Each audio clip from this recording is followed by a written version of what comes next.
Lakini sasa mara mbili mfululizo madaktari wamekuja wakanipima na zote zikatoka ati COVID. Kwa hivyo wamenitoa na mimi nikasema nitatoka ili nije nje niweze kuonana na wananchi, wanione ana kwa ana ya kwamba mimi niko sawa sasa.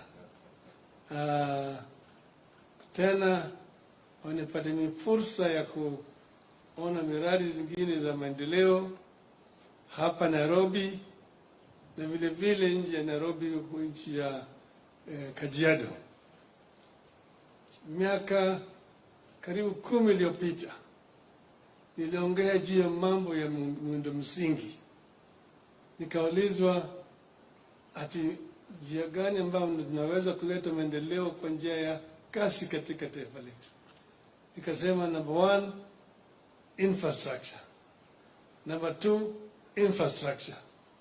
Number 3, infrastructure. Na yale imekuja sasa kuingia, na nimeona vile serikali inafanya. Hata ukichukua zile big 4 agenda, iko infrastructure ndani yake, na hiyo ni muhimu zaidi. Nchi mingi ambazo zimeendelea kwa njia ya kasi ni nchi ambazo zimechukua mambo ya miundo msingi kwa muhimu zaidi. Kwa mimi natoa shukrani kwa serikali. Najua wakati huu ni wakati mgumu kwa taifa letu, wakati sisi tumekumbwa na janga hii ya corona, na tena imerudi kwa njia ambayo iko mbaya zaidi. Tunazidi kupoteza wenzetu kila siku, viongozi, watoto wa shule na kadhalika.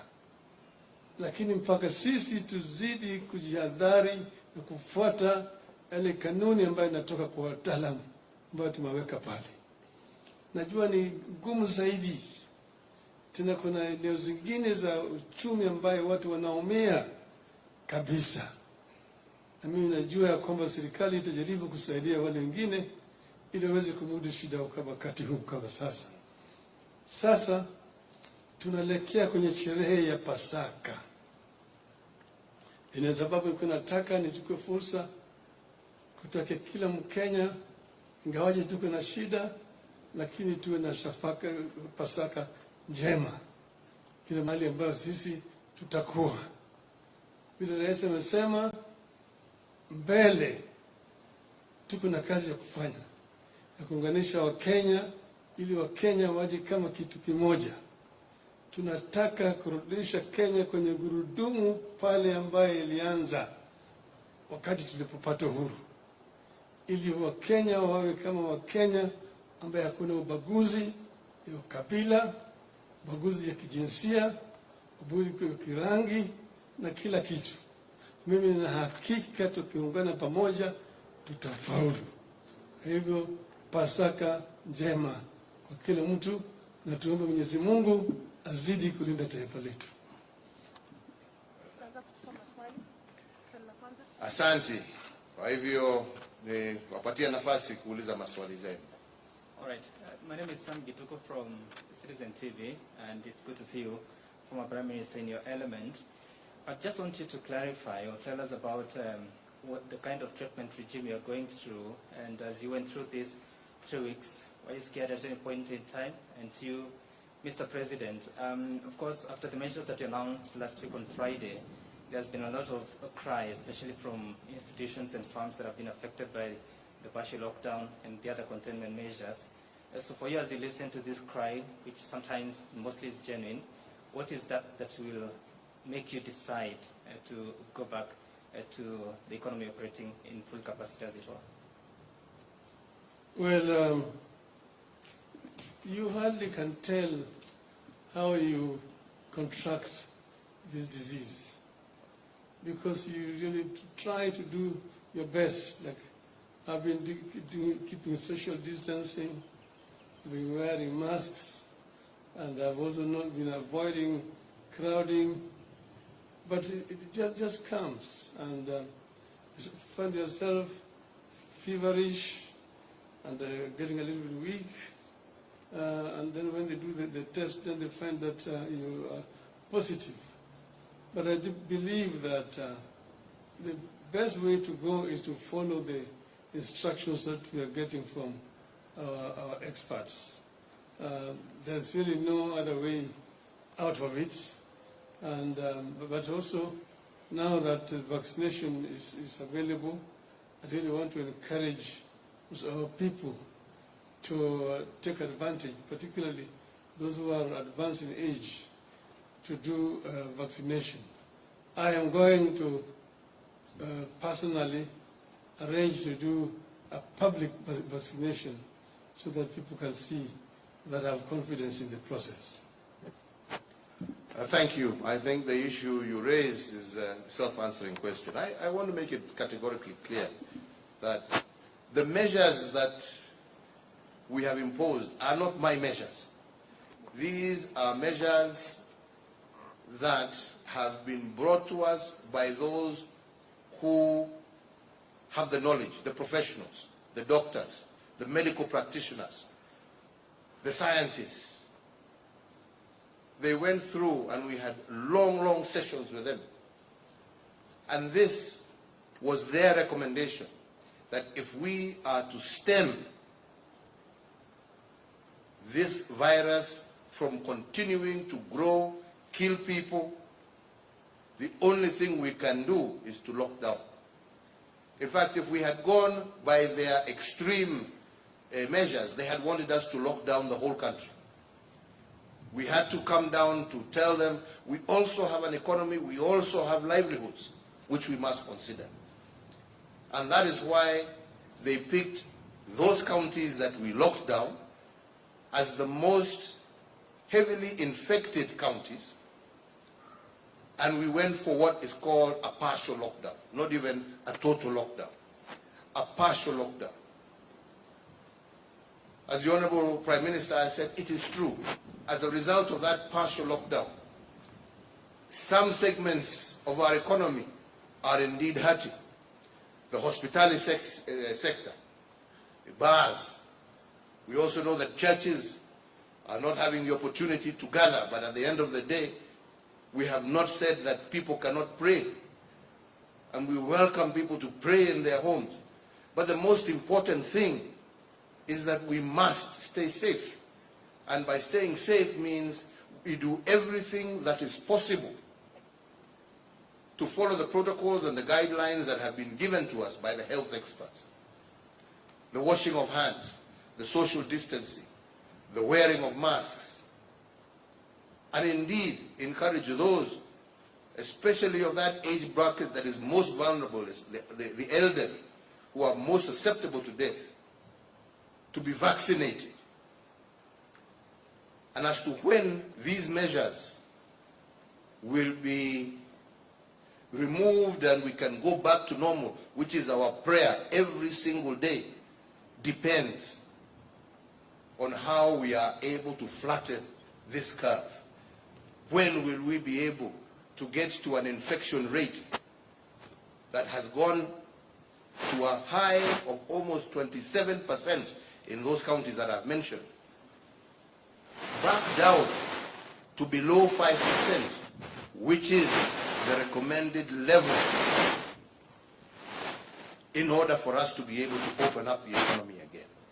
So all I can say is, fellow Kenyans, I know it is difficult, but we cannot pretend that this disease is not with us. We cannot ignore the advice that we are getting from the World Health Organization, from CDC Africa, from our own experts, that the only way to save lives is to take the measures that we have taken. Please, let us work together. Let us cooperate and collaborate with our health experts. And the sooner every single Kenyan begins to do that which is necessary, the sooner we shall be able to get back to normal. Next. Thank you, Mr. President. My name is George Maringa from KTN News.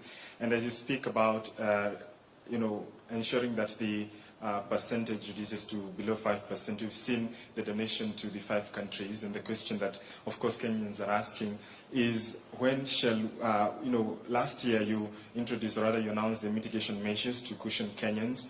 This time when you announced the partial lockdown, we haven't seen much of that, considering that also the such donations would be made through manufacturing. When are we likely to see you and your government intervene, especially to ensure that Kenyans are cushioned even on matters tax? Thank you. Well, you must first and foremost recognize that this lockdown is very different from the first one. The last lockdown that we had, had to lock down the whole country. And that is why we had to take some of those measures, because we basically locked down the whole country and the whole economy. This time, luckily, some counties have done extremely well. And the rate of positivity was not the same across the whole country. So we were able to narrow it down and lock these, I think there were five counties. The rest are still functioning as per normal. And it is our hope that within that 30-day period, and hopefully even sooner, when we are able to bring that curve down, like I said, to below 5%, that we shall be able to resume. And that is why we have not locked down, like I said, we have not locked down the economy. We have locked down specific areas that have been mentioned by our health experts as being the areas of super spreaders. And that is public events. That is where people, more than 50 people gather. That is why bars have been closed. That is why churches have been closed.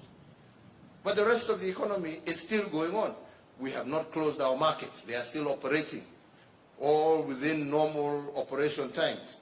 We have not closed down factories. In fact, factories are still operating on double shift. Yes, so we have a problem in the hospitality sector. We possibly also will have a problem in the entertainment sector. And we will look to see how we can work together to support some of these sectors.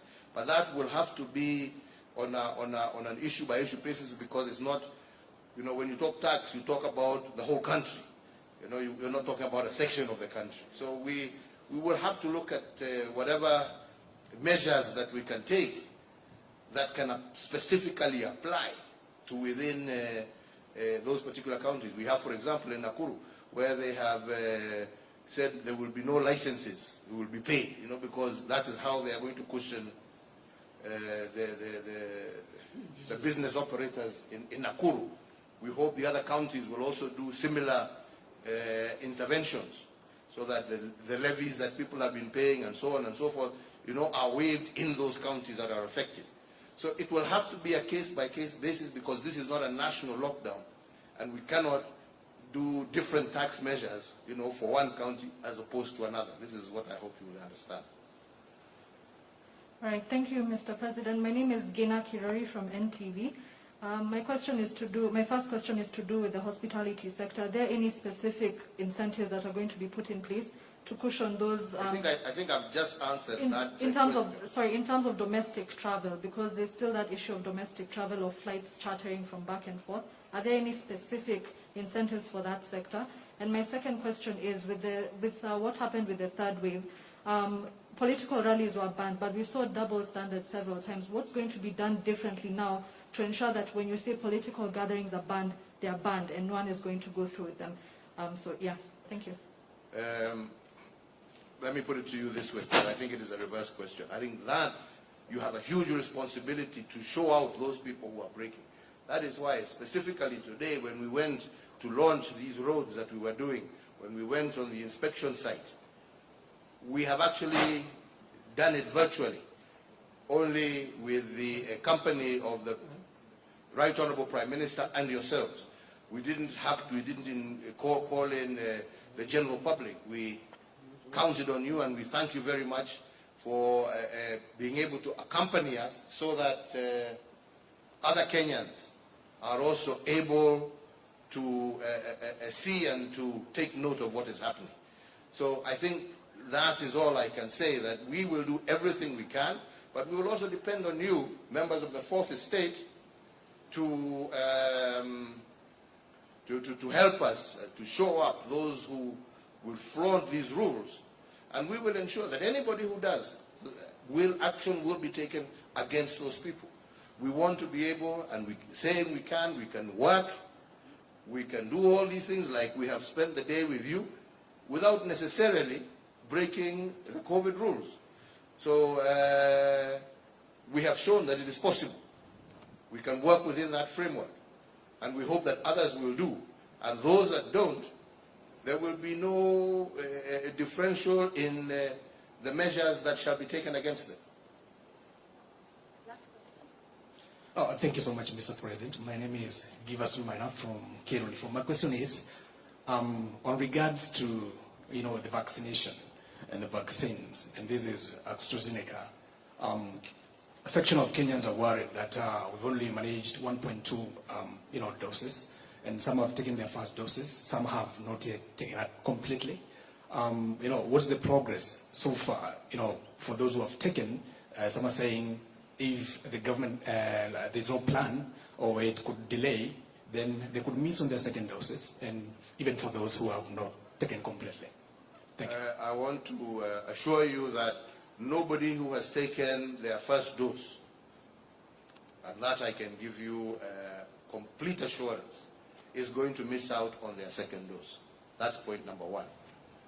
Point number two is that it is a fact that there is a global problem in the supply chain of vaccines.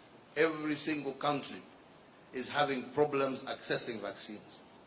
But what we are doing is working day and night with all the different partners that we have across the world to ensure that we are able to get these vaccines in the shortest time possible in order to be able to first and foremost ensure that all frontline workers are vaccinated. Secondly, those who are most vulnerable and those living with comorbidities, it's those living with comorbidity and those who have are above a certain age, again are also covered as we move towards vaccinating generally the adult population of Kenya. So we are working day and night to ensure that we have these vaccines here and available. But I give you the assurance that anybody, and that is why it is very important for the records that are being maintained by, that's why you're being asked for your telephone number, your place of residence, and all those questions. Those questions are so that when your time comes for the second injection, you are made aware that your vaccine is in place X. Please make yourself available to be administered with a second dose. So nobody who has received the first dose will miss out on the second. And point number two is that we are working day and night to ensure that we are able to get the necessary supplies in order to be able to vaccinate our population. Clarification. Yes? So there's a question I raised with the former Prime Minister. He didn't quite respond. And I was specific on, during the treatment regime you went through, what exactly were you going through on a daily basis? What was it like, just quickly? And then secondly, how are you feeling this afternoon? Well, I thought I responded. I say that the first when I was admitted at Nairobi Hospital, they put me on a certain drug that they were administering intravenously for the past 5 days. And when they stopped that drug, then when I went back, actually I was in a regime of a mixture, more of herbal drugs that I was able to receive. And that's what I've been using. And secondly, I've been steaming a lot in the evenings. And then, of course, I was on oxygen for a while, but then eventually they weaned me out of the oxygen, because my oxygen levels are 90 and above. But it is a process. it takes a process, and one just have to be at it and has to be disciplined and follow the instructions of the doctors. Well, thank you all very much, and once again, from both of us, we wish the whole country, all Kenyans, a happy Easter. To all our Christian brothers and sisters, my plea to you once again also, please, please, stay safe. Stay safe for your sake, for the sake of those that you love, for the sake of your neighbors, for the sake of your friends. Let us stay safe during this particular holiday, and together, I am certain, we shall defeat this invisible enemy. May God bless you all. Thank you, colleagues from the media, for accompanying us and being able to participate with us as we have been inspecting these projects and telling Kenyans what is going on. And we all wish you the very best. Thank you all very much. Tunashukuru sana. Asanteni sana. I don't know whether you have another... No, I have nothing more to add.